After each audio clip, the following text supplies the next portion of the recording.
Unanimous consent, the quorum be dispensed with. Without objection. Thank you, Mr. President. So, Mr. President, today is the sixth day of Donald Trump's government shutdown. Senate Democrats returned to Washington ready to negotiate.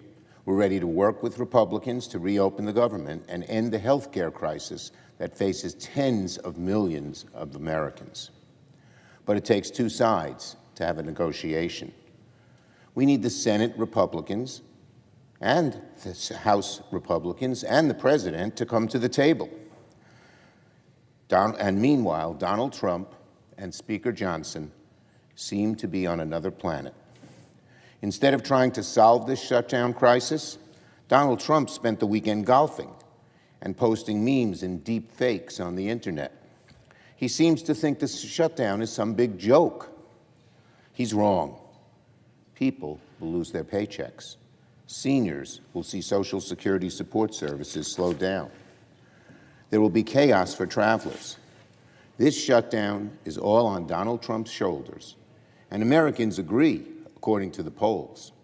Poll after poll after poll, from CBS to the Washington Post to Marist to Morning Consult and many others, consistently show that the public sees the president as most responsible for the shutdown. He's in charge. His party holds majorities across the government. So Americans naturally and correctly believe the burden is on him to fix this mess. Speaker Johnson, meanwhile, has canceled yet another week of session for the House. Why? Because the Speaker knows House Republicans are bitterly divided on health care. He knows a large chunk of his conference doesn't want to fix people's premiums at all, the right-wing MAGA folks. Meanwhile, some of his less extreme members feel a necessity to fix this mess. The Speaker knows these divisions in his conference are serious and deep. So what does the Speaker do with these divisions in his conference, almost irreconcilable? He ducks.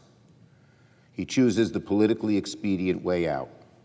He keeps the Congress out of session for weeks at a time, passes to the Senate a partisan bill with no Democratic input. That's not leadership. That's derelict. Even today, the Speaker said that we can deal with the ACA crisis sometime later. He said, wait, kick the can down the road, to postpone any negotiation until the very last minute. Speaker Johnson, I ask him the question, why the wait? Why not solve this crisis now? If you're not ready to solve it now, how do we know you're going to solve it 45 days from now, when you won't even do it now, and the same reasons that hold you back now will exist then? Insurers are waiting around to set rates for next year. They're doing it right now, not 3 months from now. Delay has always been Speaker Johnson's MO. Speaker Johnson has survived by kicking the can down the road on every major issue under his speakership, promising everyone that the thing they wanted is just around the corner. He did it repeatedly with the Freedom Caucus, for instance. And he's doing the same thing now with health care. If Speaker Johnson is serious about lowering costs and protecting the health care of the American people, why wait? Most of America, when Johnson says later, they know he means never. Democrats want to deal with the health care problem now. A recent poll by KFF shows that 80% of Americans want to extend the ACA tax credits, including 60% of MAGA Republicans. That's where the people are. A CBS poll also found that 75% of Americans don't think the administration is focused enough on lowering costs. Well, lowering health care premiums would be one of the very best ways to lower costs, because those costs are going through the roof. Many estimates show the average American would pay $1,000 more for health care. Listen to this. If you're a couple, 55-year-old couple who makes $80,000 a year, your premiums could go up $25,000 a year. How is anyone going to deal with that issue? Why is Johnson waiting? But yet again, Speaker Johnson and MAGA Republicans continue to lie and change the subject. Donald Trump does the same thing. The Speaker today once again lied that Democrats' proposal would provide health care benefits to undocumented immigrants. He even cited a page number and section within our proposal he says supposedly proves the point. Of course our proposal doesn't say that. As the Sunday show talk commentators Johnson sent down with this weekend pointed out, and he had no real rebuttal.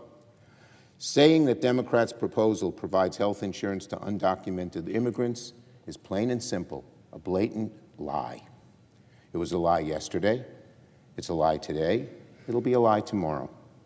Nothing in our proposal, not even the page the Speaker keeps citing changes that, as fact checkers have repeatedly pointed out, independent fact checkers, not Democrats, not Republicans, just experts. Undocumented immigrants are not eligible for Medicaid, Medicare, or ACA credits under current law or under the Democratic Continuing Resolution proposal. It's been the law for decades. Instead, here's what Democrats want to do. We want to reverse the devastating cuts to American health care that Republicans passed in their big, ugly bill. We want to extend the ACA tax credits that lower costs for eligible Americans. These are the plain facts. But Speaker Johnson and Republicans don't want to deal with the facts. They don't want to talk about health care because they know the American people are appalled by their health care policies. So instead, they lie, change the subject. And Speaker Johnson and the House Republicans would rather duck out of town than come into session and do their jobs. You know, when Leader Jeffries and I met with the President, he, of all people, seemed at least to somewhat appreciate the immense harm of letting these ACA credits expire. Of course, we had to walk the President through it first because it seemed he had no clue of the crisis before our meeting.